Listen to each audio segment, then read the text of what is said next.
सुहृदं सुलभं सुखदं स्वनुजं च सुखाय ममोघशरम् अपहाय रघुद्वहमन्यमहं न कथञ्चन कञ्चन जातु भजे।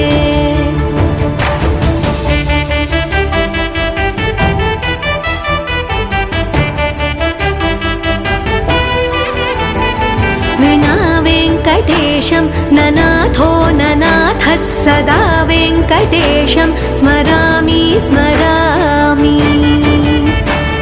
हरे वेङ्कटेश प्रसीद प्रसीद प्रियं वेङ्कटेश प्रयच्छ प्रयच्छ।